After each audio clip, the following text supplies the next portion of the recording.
irmãos, graças e paz amigos, graças e paz companheiros da Igreja Batista da Vila Guilhermina. Sejam muito bem-vindos a mais uma Escola Bíblica aqui no canal da Igreja.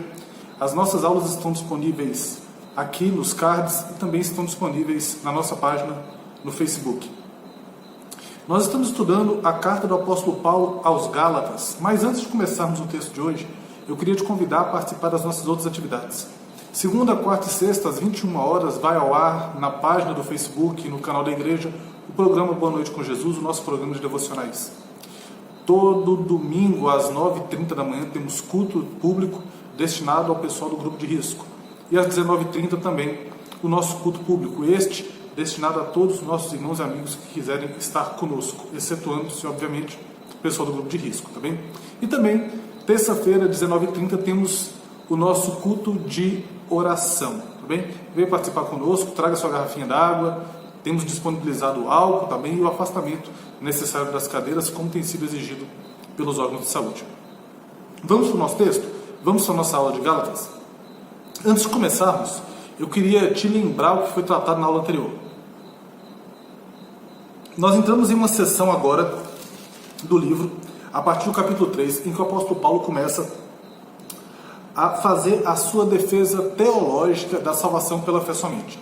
Então ele começa a usar argumentos para poder subsidiar, ou seja, argumentos para poder amparar, para poder dar sustentação à sua tese da salvação pela fé somente. Ou seja, ele começa a usar argumentos na Bíblia e na vida das pessoas, na Bíblia não, na Escritura Antiga, no Antigo Testamento, e também na vida das pessoas para comprovar que a salvação é tão somente pela fé. Tá bom? Para não ficar parecendo que é somente um argumento dele. E também para desconstruir o posicionamento dos judaizantes. Como eu já disse na aula passada, nós iríamos trabalhar do versículo 1 até o versículo 14 em uma aula só. Porém, ia ficar muita informação, ia ficar muito corrido. E uma coisa que eu tenho percebido ao estudar Gálatas e ao olhar para os estudos que nós já fizemos de Judas, Obadias, Ageu, 3 João, uma coisa que eu tenho observado, irmãos, é que a igreja precisa tão somente da Escritura.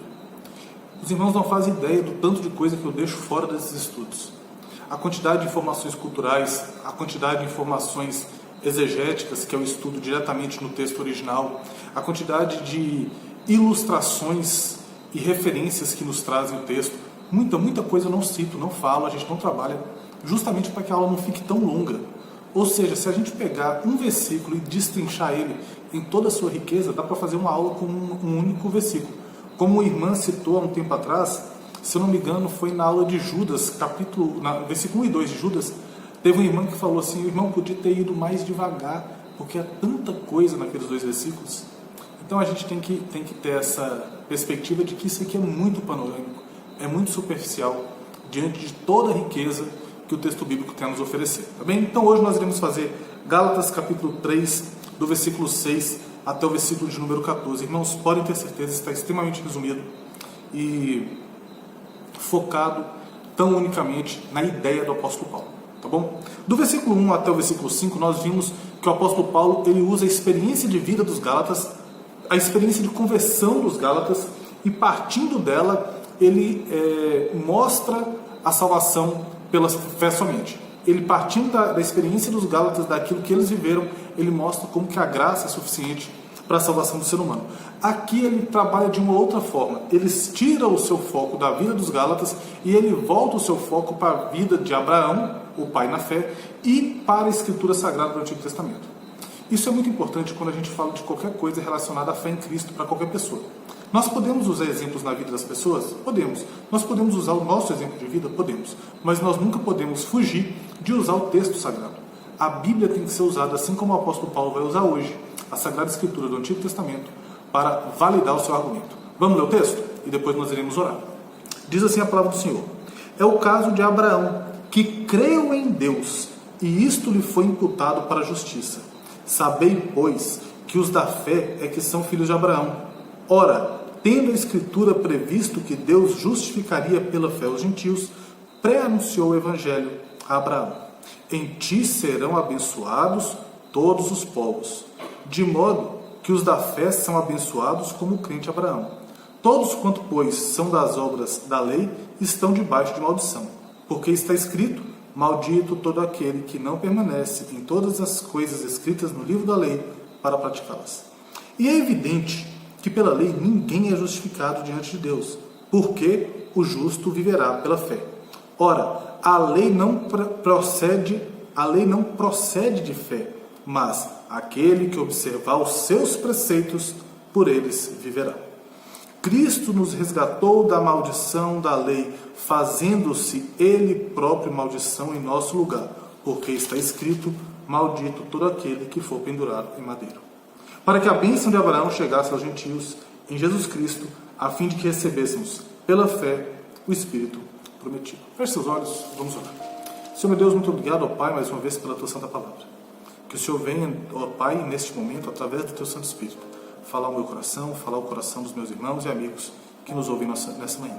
Que nós possamos, Pai, firmar as nossas mentes, firmar os nossos corações, firmar as nossas vidas tão e unicamente na Tua graça redentora. Possamos abrir mão dos nossos próprios esforços e possamos ser transformados pelo poder que há no Teu Santo Evangelho. Essa é a minha oração, no nome santo de Jesus. Amém e amém. Ok, irmãos.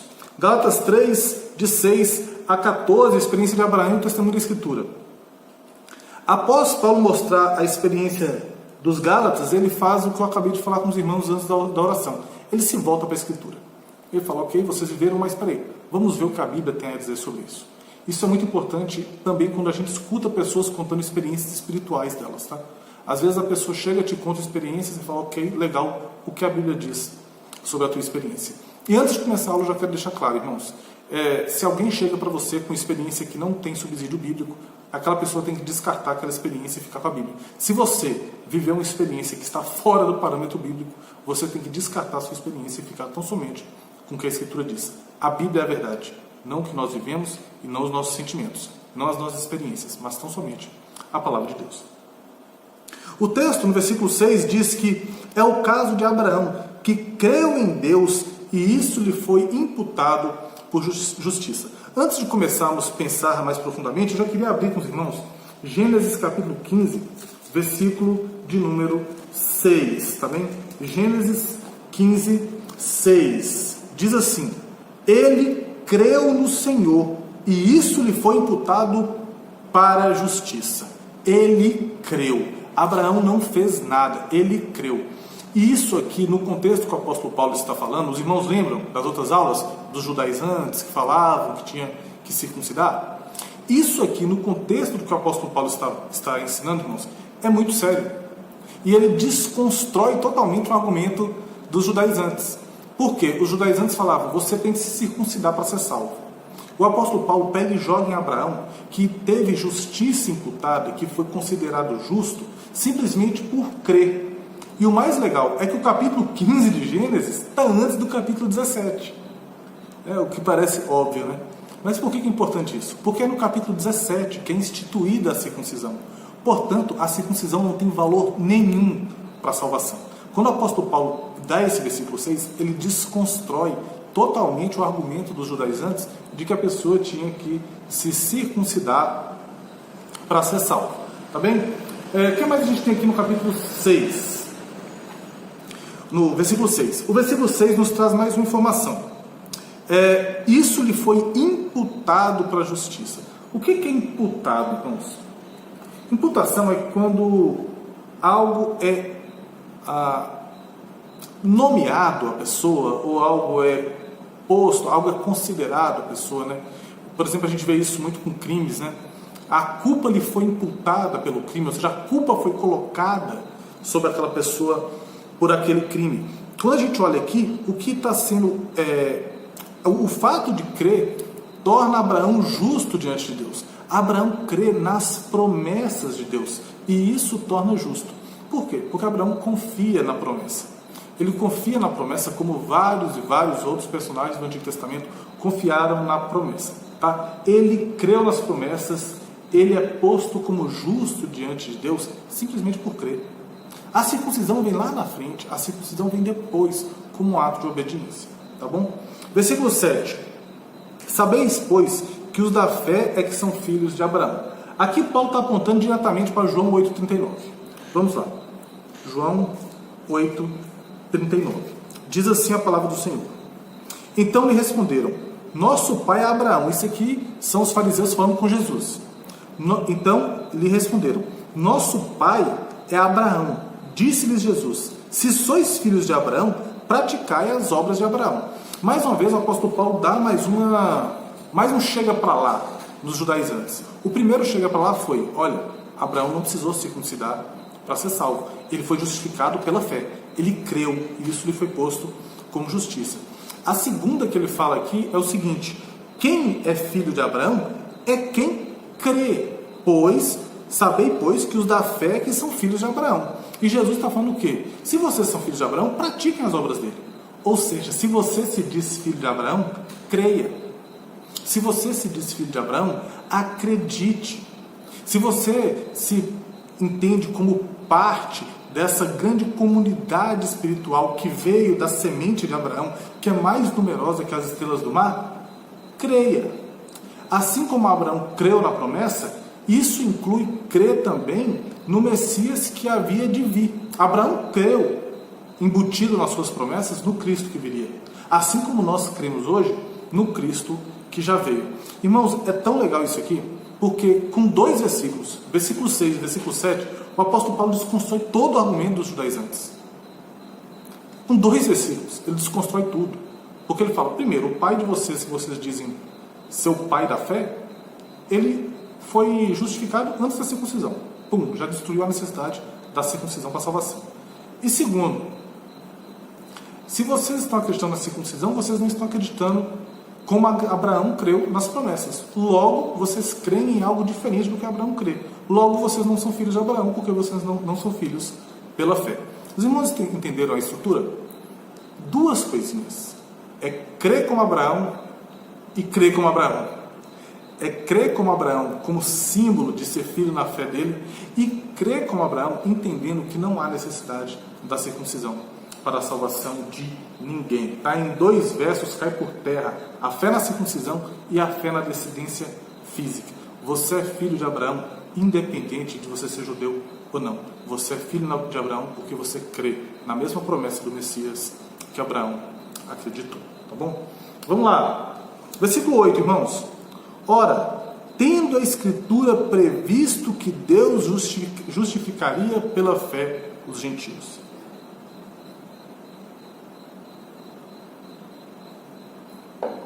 Tendo a Escritura previsto por Deus que justificaria pela fé os gentios. Existem algumas pessoas, existem alguns grupos, que acreditam que a salvação até o final de Malaquias ela era facultada ou ela era oferecida somente para Israel. Que entende que o povo de Deus no Antigo Testamento era só para ser Israel. Israel tem as suas peculiaridades como um povo escolhido para um relacionamento específico com Deus. Tá bem? Israel tem o seu papel na história por ser dele que veio o Messias. Israel tem o seu papel na história por ter sido o povo que recebeu os oráculos de Deus. Israel tem o seu papel na história por ter sido o povo sobre o qual Deus exerceu o seu grande poder no Antigo Testamento para testemunhar diante dos outros povos que há realmente Deus em Israel. Tá bem? Israel tem essa característica. Mas, irmãos, o Antigo Testamento todo traz a ideia de um Deus que tinha o interesse, que sempre teve o interesse em salvar povos que não eram somente judeus. Deus tem interesse em salvar. E Deus não tem interesse em salvar somente judeus. Deus tem interesse de espalhar sobre toda a terra a sua salvação. E eu queria ler alguns textos no Antigo Testamento para que a gente pudesse ver isso. O primeiro texto está em Gênesis, capítulo 1, versículos de 27 a 28. Lá no Éden, tá? Gênesis 1,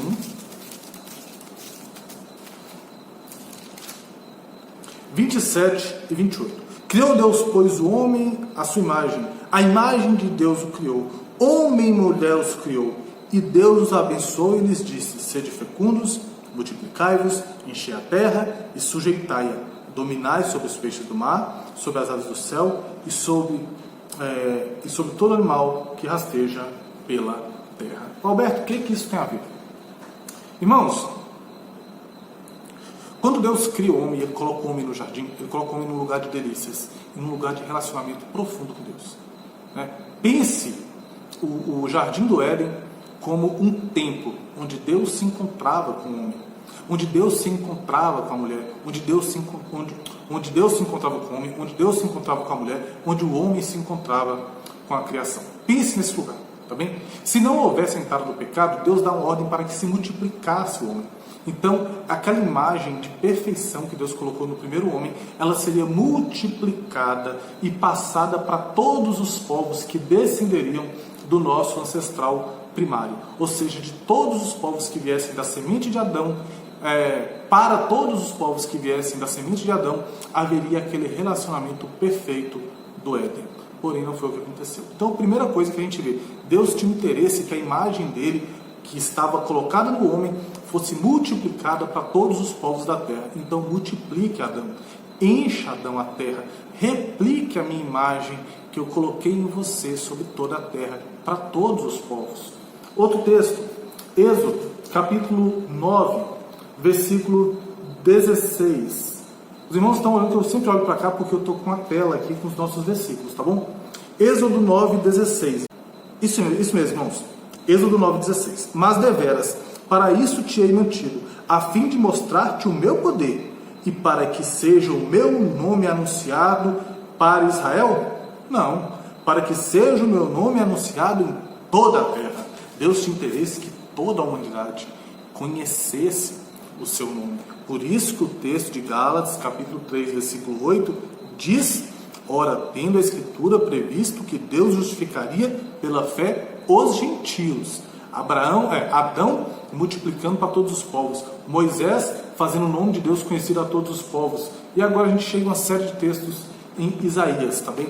Isaías é o profeta judeu mais gentil do Antigo Testamento, ou seja, é o profeta judeu que mais se preocupa com povos não judeus, tá? No Antigo Testamento, e que mais traz profecias relacionadas efetivamente a povos não judeus. Isaías, capítulo de número 11, versículos 1 e 10. Eu não vou ler do 1 ao 10, eu vou ler 1 e o 10, tá bom? Do tronco de Jessé sairá um rebento, e das suas raízes um renovo. Versículo 2. Repousará sobre ele o Espírito do Senhor, o Espírito de sabedoria e de entendimento, o Espírito de conselho e de fortaleza, o Espírito de conhecimento e de temor do Senhor. Quem é esse? Quem é esse rebento? Quem é esse sobre o qual repousa o Espírito do Senhor? Jesus, tá bom? Versículo 10. Naqueles dias recorrerão as nações à raiz de Jessé, que está posta por estandarte dos povos, a glória lhe será a morada. Ou seja, naquele dia recorrerão as nações a esse rebento, a essa raiz de Jessé, a esse Cristo Jesus, a esse Messias, tá bom? Ele será bandeira, estandarte de todos os povos. Jesus seria o Salvador de todos os povos e não somente de Israel. Outro texto que nós encontramos no livro de Isaías se encontra no capítulo de número 42, versículos de 1 a 4. Eis aqui o meu servo, a quem sustenho, o meu escolhido, em quem a minha alma se compraz. Pus sobre ele o meu espírito. Ele promulgará o direito para os gentios. Não clamará, nem gritará, nem fará ouvir a sua voz na praça. Não esmagará a cana quebrada, nem apagará a torcida que fumega. Em verdade promulgará o direito.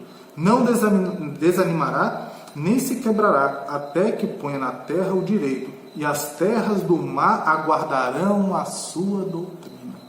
Olha que legal, o texto fala que ele vai promulgar o direito aos gentios. Mais uma vez o texto está falando de Jesus.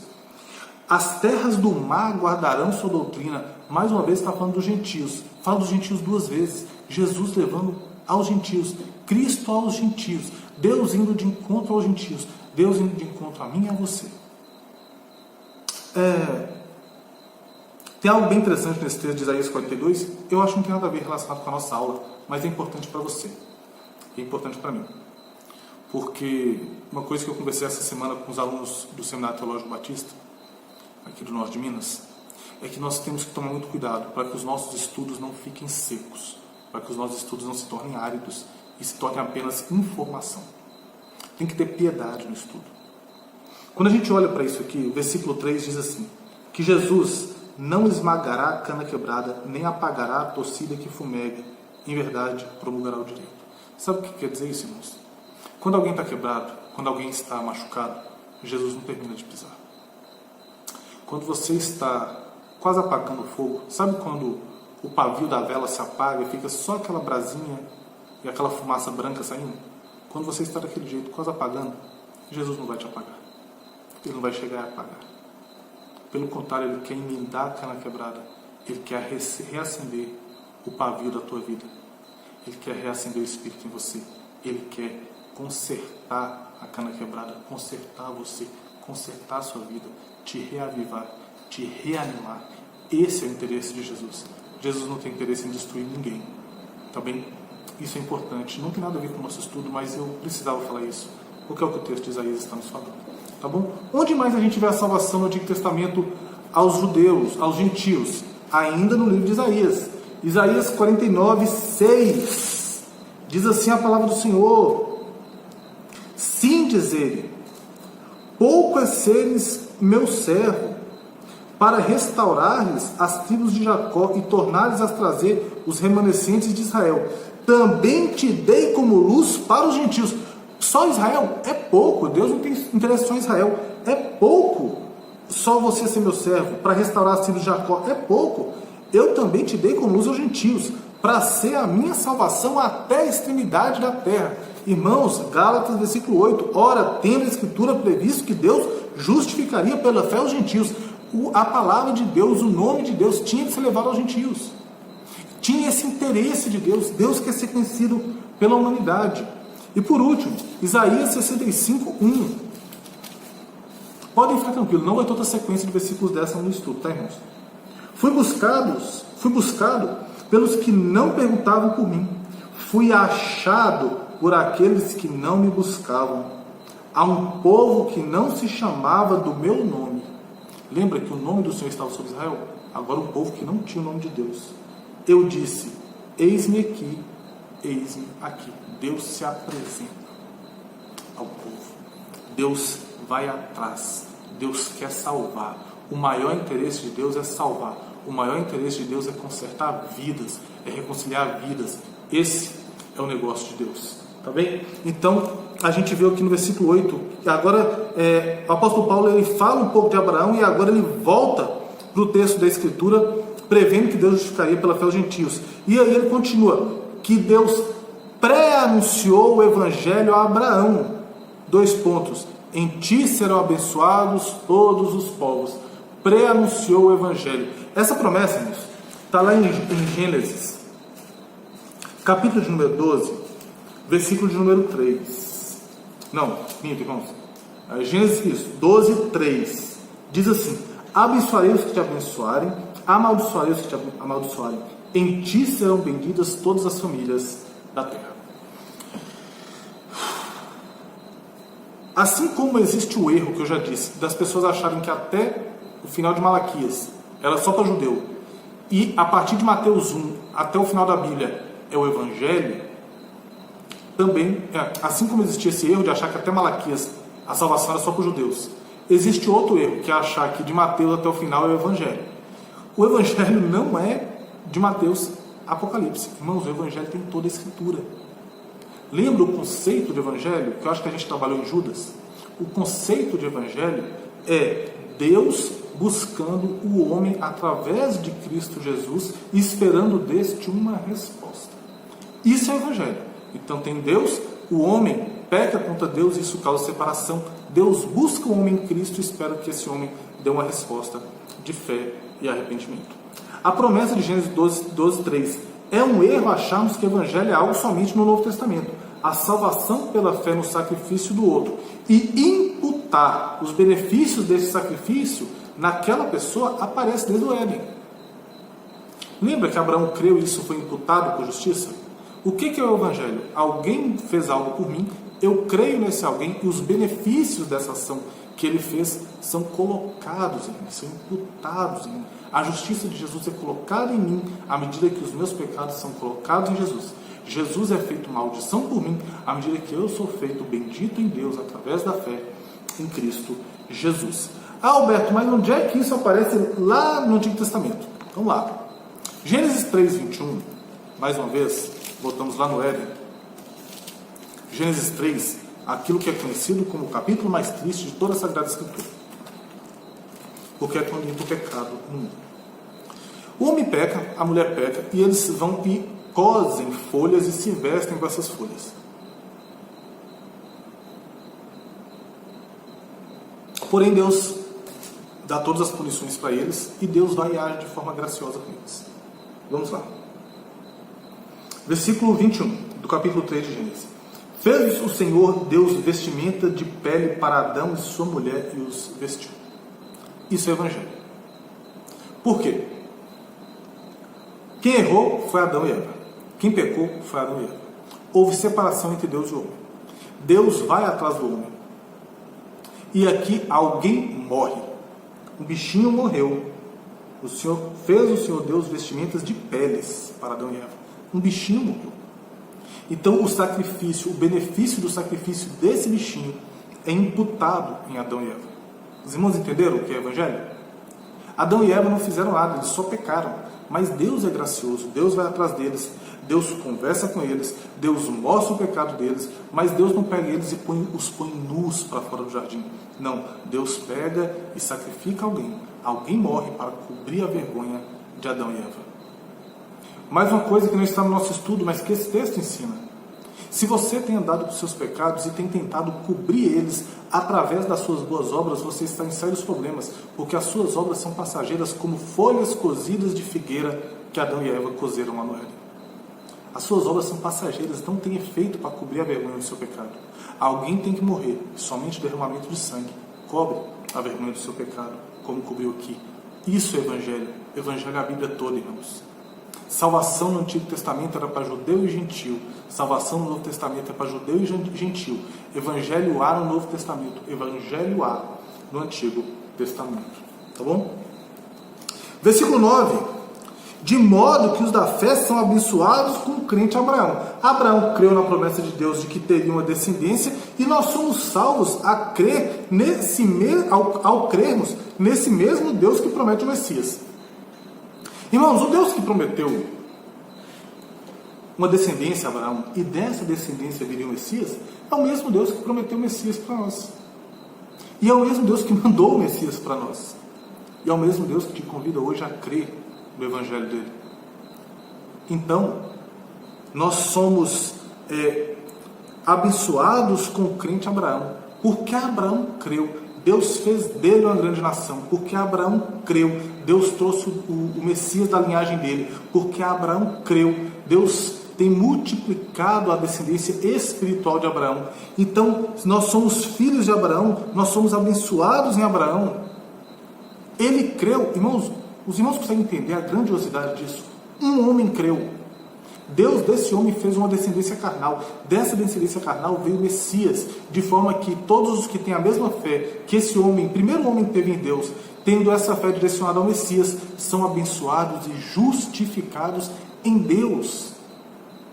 Abraão creu, teve uma descendência, creu, Deus o abençoou com a descendência carnal. Dessa descendência carnal veio Cristo, e todos os que creem nesse Cristo são filhos daquele primeiro homem, em uma descendência espiritual que enche a terra. Isso é muito glorioso, isso é muito grande, isso é lindo. Só que muitas vezes nós não atentamos para esses detalhes do texto. Claro, como eu disse no começo, estamos passando pelo texto. Tem muito mais coisa aqui. Por isso que eu te convido, ore e leia a Bíblia. Você vai tirar muita riqueza para o seu viver. Vamos lá, vamos caminhar. Versículo de número 10. Todos quanto, pois, são das obras da lei, estão debaixo de maldição. Porque está escrito: maldito todo aquele que não permanece em todas as coisas escritas no livro da lei para praticá-la. Paulo deixa claro, irmãos, e aqui ele está fazendo uma citação direta de Deuteronômio 27, 26. Ele deixa claro que quem não guarda a lei está debaixo de maldição. Se você não guarda a lei, você está debaixo de maldição. São 600 e poucos mandamentos na lei. Se você não os guarda, você está debaixo de maldição. Tá? Os judeus do tempo de Paulo, eles conheciam o Antigo Testamento muito bem. E, obviamente, Paulo não está escrevendo aqui para os judeus, está escrevendo para os Gálatas. Veja a primeira aula que você vai entender onde os Gálatas estão, quem são eles. Tá, mas o apóstolo Paulo está escrevendo E indiretamente ele está batendo nos judaizantes. Tá bom? Ele está indiretamente batendo nos judaizantes que estavam atormentando os crentes gálatas. E algo que ele mostra aqui é o seguinte: todos quantos, pois, são das obras da lei, estão debaixo de maldição, porque está escrito: maldito todo aquele que não permanece em todas as coisas que diz no livro da lei para praticá-las. Quando ele fala isso, e isso cai no ouvido do judeu, isso tem um impacto muito grande, porque esse texto está em Deuteronômio 17. Está em Deuteronômio 27, tá, irmãos? Deuteronômio 27 e 26. A partir do capítulo 28, versículo 15 de Deuteronômio, até Deuteronômio 30, tem uma série de maldições para todos aqueles que não guardam a lei. Os judeus que estavam ouvindo Paulo, indiretamente, eles sabiam que quase todas aquelas maldições de Deuteronômio 28 até 30 caíram em cima do Israel antigo. Quase todas aquelas maldições de Deuteronômio 28 até Deuteronômio 30 foram sofridas pelo povo de Israel do Antigo Testamento, inclusive o exílio. Então, eles conseguem olhar para o Antigo Testamento e perceber: peraí, Abraão, Davi, Gideão, os juízes, ninguém conseguiu. Ninguém cumpriu todos os pontos da lei. Por isso as maldições vieram. Então o apóstolo Paulo está falando: está vendo? Nem aqueles que vocês consideram grandes, como Abraão, conseguiram guardar toda a lei. Conseguiram guardar tudo que Deus exige. Porque é impossível. Os judeus do tempo de Paulo sabiam muito bem que todos do Antigo Testamento haviam fracassado miseravelmente na guarda da lei, o que implicou na vinda de todas as maldições previstas entre Deuteronômio 28 e Deuteronômio 30. Tá bem? Versículo 11. É evidente que pela lei ninguém é justificado diante de Deus. E aqui ele fala: tá vendo? Como ninguém consegue guardar a lei, ninguém será justificado pela lei. Porque a lei, ela é 880. Ou você guarda ela tudo, ou você não ganha nada. Você não ganha nada. É evidente que pela lei ninguém é justificado diante de Deus, porque o justo viverá pela fé. Ao mostrar que ninguém consegue cumprir a lei, Paulo não deixa outra alternativa que não seja a fé. Porque esse é o contraponto que ele está fazendo aqui o tempo todo no texto. Ele usou isso com os Gálatas, na experiência dos Gálatas, ele está usando isso novamente na experiência de Abraão e na inferência ou na volta às escrituras que ele está fazendo. Ele está mostrando: tá vendo? Ninguém conseguiu guardar a lei. Você só é salvo pela lei se você guarda ela toda. Vocês estão vendo que ninguém conseguiu guardar ela toda. Logo, ninguém é salvo pela guarda da lei. Qual a outra opção que nós temos? Se pela lei ninguém é salvo, a gente só nos resta uma opção, que é a fé. Por isso o justo viverá pela fé. O justo é justo por causa da fé. É a fé que justifica o homem. E é a fé que possibilita que o homem tenha vida. Não apenas vida terrena, mas também a vida eterna.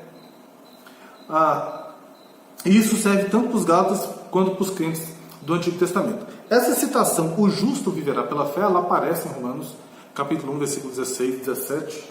Vamos lá conferir para a gente não falar o que a Escritura não diz.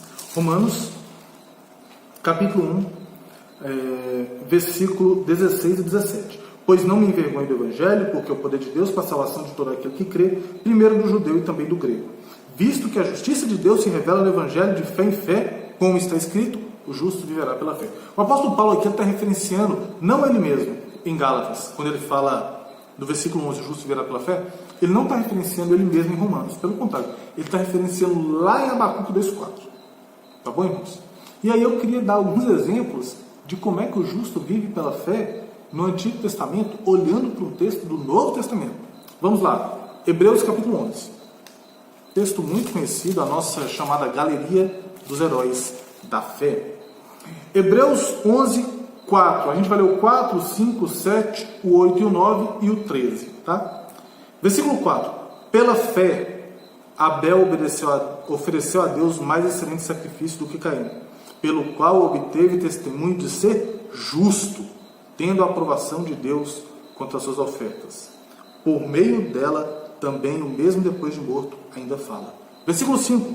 Pela fé, Enoque foi trasladado para não ver a morte. Não foi achado, porque Deus o trasladara, pois antes da sua trasladação obteve testemunho de haver dado a Deus. Irmãos, Abel oferece o melhor. Enoque não prova a morte. Pela fé. Pela fé.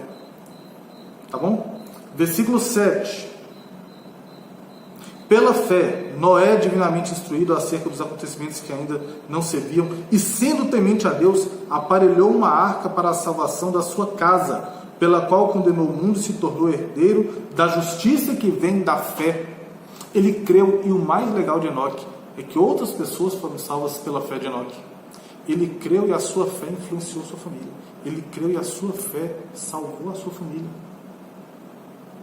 Não está no nosso estudo, mas que influência a sua fé tem na sua família? Que influência a sua fé tem sobre a vida dos seus filhos? Uma das minhas lutas, irmãos, é tentar moldar o caráter de Jesus em Benjamin, meu filho. Eu luto para isso, para que ele consiga olhar para mim e falar: poxa, papai é um homem de Deus, mamãe é uma mulher de Deus, eu quero servir o Deus dos meus pais. Então a gente viu o 4, 5, 7, tá bem? O que mais diz o texto sagrado? Versículos 8 e 9. Pela fé, Abraão, quando chamado, obedeceu. A fé ela nos leva a oferecer o melhor a Deus. A fé nos livra do poder da morte. A fé nos faz influenciar a nossa família para a salvação. A fé nos faz obedecer a fim de ir para um lugar que devia receber por herança e partiu sem saber onde ir. Pela fé peregrinou na terra das promessas como em terra alheia, habitando em tendas com Isaac e Jacó, herdeiro com eles da mesma promessa. A fé, irmão, nos faz oferecer o melhor. A fé, irmãos, não nos deixa provar a morte. A fé, irmãos, nos faz influenciar a nossa família. A fé nos leva a obedecer. A fé nos capacita a peregrinar sobre essa terra alheia, essa terra estranha que nós estamos hoje. É a fé. É tudo pela fé. Versículo 13. Todos estes são todos homens do Antigo Testamento. Tá bem? Todos estes são homens do Antigo Testamento. Vamos voltar para Gálatas capítulo 3, 11. É evidente que pela lei ninguém é justificado diante de Deus, porque o justo viverá pela fé. O apóstolo Paulo pega uma citação de Abacuque 3, 4. E aí eu peguei agora para vocês um monte de exemplos do Antigo Testamento de pessoas que tiveram benefício da fé, que foram justificados pela fé. Vamos lá, versículo 13 de Hebreus 11.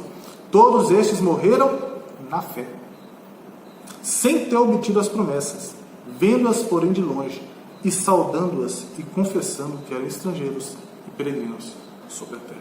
Eles olhavam as promessas, eles esperavam a promessa que viria, confiaram até o final da vida deles na promessa e não receberam, não em vida.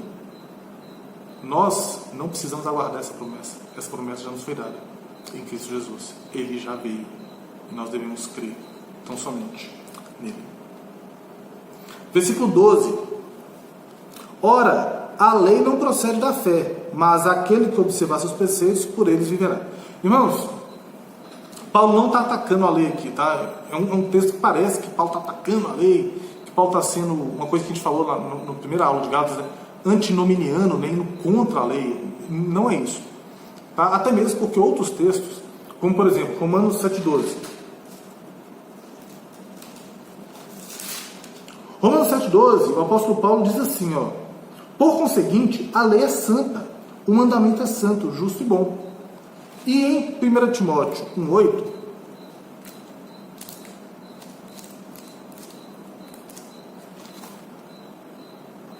ele diz assim: sabemos, porém, que a lei é boa, se alguém dela se utiliza de modo legítimo. Então o apóstolo Paulo aqui em Gálatas 3,12, ele não está falando que a lei é ruim, ele não está atacando a lei, tá? Ora, a lei não procede de fé, mas aquele que observar os seus preceitos, por eles viverá. Ele está falando o seguinte: a lei, ela sozinha, ela não consegue o efeito necessário. Por quê? A lei, ela aponta o pecado. A lei, ela aponta as exigências de Deus. Tá? Então, ela aponta o pecado do homem, porque ela codifica os pecados. Ela mostra as exigências do padrão que Deus quer do homem. Não é isso que Deus exige de nós. Só que quando a gente olha para a lei e a gente olha para o nosso coração e olhamos para as nossas práticas, nosso pecado, a lei estamos apontando a necessidade de graça. Se você tentar viver a lei sem a graça, você vai dançar. Porque não dá, é impossível. O apóstolo Paulo deixa isso claro aqui. Não tem como cumprir. Nem Abraão cumpriu, nem Moisés cumpriu, ninguém cumpriu. Então, se você tentar a lei seca, a lei fria, você não vai conseguir, porque ela simplesmente aponta o pecado e as exigências de Deus. Você tem que conseguir ler a lei entendendo o seguinte: puxa vida, esses são meus pecados. É isso que Deus exige de mim. Senhor, me ajude, eu não tenho condições, Pai. Resolva por mim. E aí Deus resolve em Cristo, que de acordo com Mateus capítulo 5, versículo 17, veio cumprir toda a lei e efetivamente a cumpriu. Tá bom? Mas o texto fala: aquele que observar os preceitos da lei, por eles viverá. E agora, se a lei mostra os pecados, as exigências de Deus num padrão que é humanamente inalcançável, então eu necessito de graça, como é que eu vou observar esses preceitos? Como é que eu faço para viver esses preceitos? Como é que eu faço para guardar esses preceitos? E o apóstolo Paulo dá a resposta já no versículo 13 e 14. Ele responde da seguinte forma, versículo 13: olhando para Cristo crucificado. Olha o versículo 13. Cristo nos resgatou da maldição da lei. Aquele que observar os seus preceitos, por eles viverá. Cristo nos resgatou da maldição da lei. Versículo 10. Maldito todo aquele que não permanecer em todas as coisas escritas no livro da lei. Cristo nos resgatou da maldição da lei. Glória a Deus por isso. Ele cumpriu. Olhe para Cristo. Ele é o autor e consumador da nossa fé. Hebreus 12, 2. Então agora sim, puxa vida, que situação. Abraão creu e foi justificado. A quem crê é filho de Abraão. A Escritura prevê que Deus vai justificar os gentios. Deus anuncia o Evangelho no Antigo Testamento. Todos os povos são abençoados no crente Abraão. Mas, e aqueles que tentam guardar a lei estão sob maldição. Meu Deus, eu quero ter essa mesma fé de Abraão. Onde é que eu tenho que olhar? Para onde é que eu olho? E Paulo fala: aquele que observar os preceitos vai viver. Tá, mas Paulo, você acabou de falar que não tem como observar. Quem está debaixo da lei está em maldição. Como é que eu faço, Paulo? Paulo vai dar a resposta: olhe para Jesus. Ele nos resgata da maldição da lei. Ele próprio se faz maldição em nosso lugar, porque está escrito: maldito todo aquele que for pendurado no madeiro. O verso aqui, irmãos, está tratando de redenção, ou seja, de nossa libertação do poder do pecado, do poder condenatório da lei e do poder da morte, através da morte de Cristo Jesus no madeiro, que levou sobre si a nossa maldição e cumpriu o que nenhum personagem do Antigo Testamento conseguiu cumprir. Paulo aqui, quando ele diz maldito todo aquele que é pendurado no madeiro, está citando Deuteronômio 21, 33. Tem outro texto sobre redenção que eu queria ler com vocês. Se encontra em Colossenses capítulo 1. Filipenses, Colossenses. E eu acho que nós vamos estudar Colossenses daqui a um tempo. A carta que eu gosto muito. Colossenses 1, 13 e 15. Ele nos libertou do império das trevas e nos transportou para o reino do Filho do seu amor, no qual temos a redenção, a remissão dos pecados. Este é a imagem do Deus invisível, o primogênito de toda a criação. Glória a Deus. Jesus nos redime na cruz, quando Ele nos liberta do império das trevas. Através da morte de Cristo, Deus nos liberta do império das trevas. Em Cristo nós somos livres do poder das trevas, nós somos transportados para o reino do amor de Deus, nós somos feitos filhos de Deus. Em Cristo Jesus nós temos redenção, remissão dos pecados. Os nossos pecados são apagados, os nossos pecados são pagos.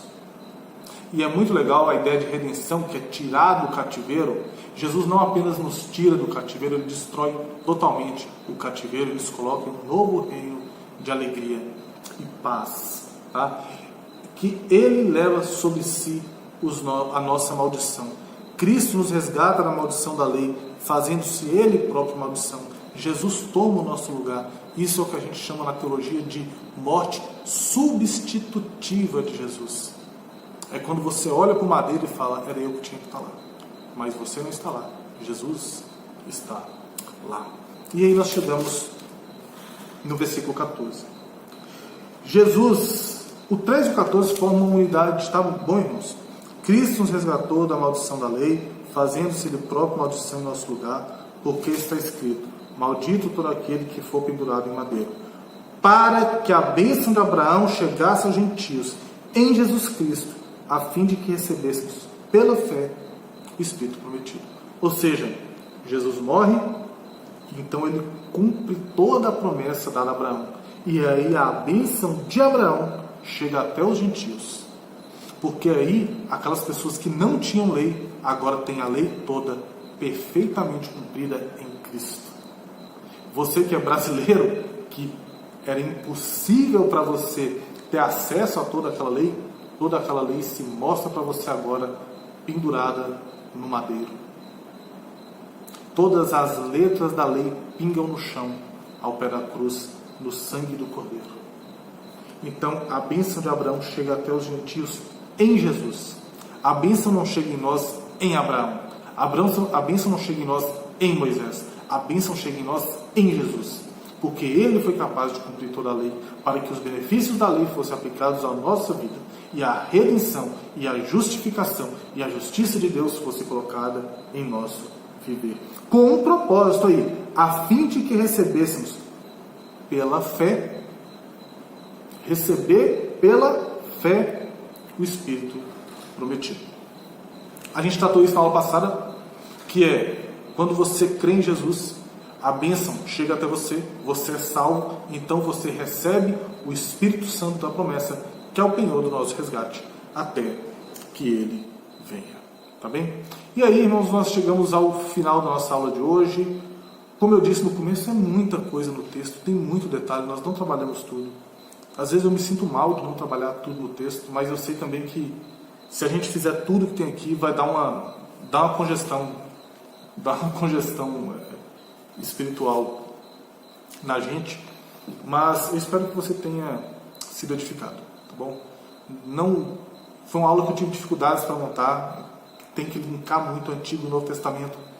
Isso exige uma habilidade muito, muito grande do professor, e uma habilidade que eu não tenho, tá? Então eu entendo que talvez se ficou algo a desejar, algum ponto não ficou muito bem entendido, coloque aqui nos comentários, pode perguntar aqui embaixo, pode botar sua crítica também, a gente está aqui para responder, vamos responder com todo o carinho do mundo, tá bom? O objetivo é realmente que você cresça, e nós crescemos juntos quando você percebe algum erro no estudo, alguma coisa que não ficou legal, não ficou muito bem entendido, e coloca aqui embaixo, e a gente pode falar.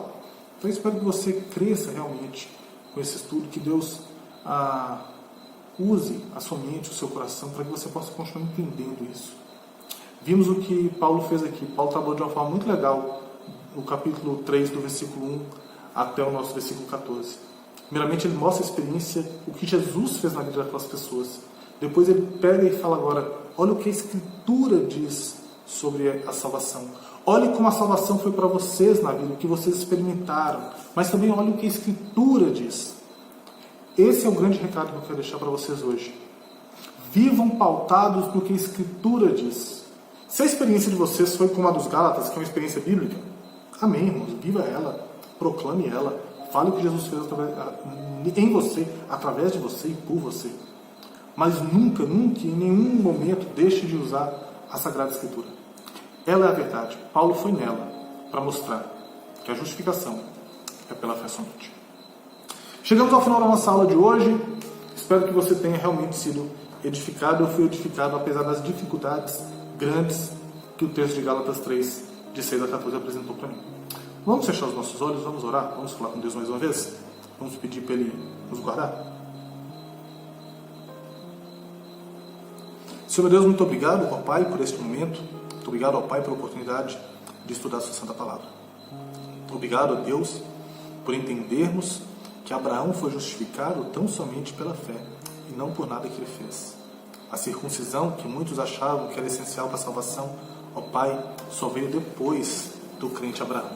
Muito obrigado, ó Pai, porque podemos entender que não precisamos ser descendência carnal de judeus nenhum, de Abraão ou de qualquer outra pessoa, para que possamos ser teus filhos, mas que podemos sim ser teus filhos ao confiar nas tuas promessas e na tua palavra, como Abraão confiou. Muito obrigado, ó Pai, porque a tua palavra mostra que que nenhum homem conseguiu cumprir toda a lei, que nenhum homem conseguiu ser perfeito em todos os caminhos, Pai. E que para isso o Senhor nos mandou Cristo Jesus, que cumpre toda a lei, e crendo nele, podemos ser justificados no Senhor, como Abraão, crendo nas promessas e crendo na Tua palavra, também foi justificado. Ó Pai, muito obrigado pelos muitos exemplos do Antigo Testamento, que nos mostra e nos convida a Te oferecer o melhor, a andar contigo para não provarmos da morte, a influenciarmos as nossas famílias com a nossa fé, que nos leva, ó Pai, a obedecer ao Senhor, e também, ó Pai, que nos dá força, através de Cristo Jesus e pela fé, a peregrinarmos nessa terra, até que o Senhor venha nos buscar. Muito obrigado por tudo quanto tens feito, ó Pai. Abençoa cada irmão, cada amigo que ouviu esse estudo de hoje, e que nós sim possamos continuar crentes em Jesus. Se há alguém ouvindo que ainda não Te conhece, Pai, que possa crer na obra de Cristo Jesus, levando sobre si as nossas maldições no madeiro, e que a pessoa, Pai, ao crer em Cristo, receba a bênção de Abraão e o penhor do Espírito Santo, que é o resgate da Tua promessa, até que o Senhor venha. Essa é a nossa oração, no nome santo de Jesus. Amém e amém. Muito obrigado pela sua companhia, muito obrigado pelo tempo que você esteve comigo, que vocês estiveram conosco, e que o Espírito Santo possa continuar te abençoando de uma forma toda especial. Continue acompanhando as atividades do canal, continue compartilhando com seus amigos, assistindo, tá bem? Faça conhecido esse canal se você tem sido edificado. Não guarde só para você. Que Deus te abençoe e até o nosso próximo encontro aqui na Escola Bíblica Dominical, no canal da Igreja Batista da Vila Guilhermina. Tchau, tchau!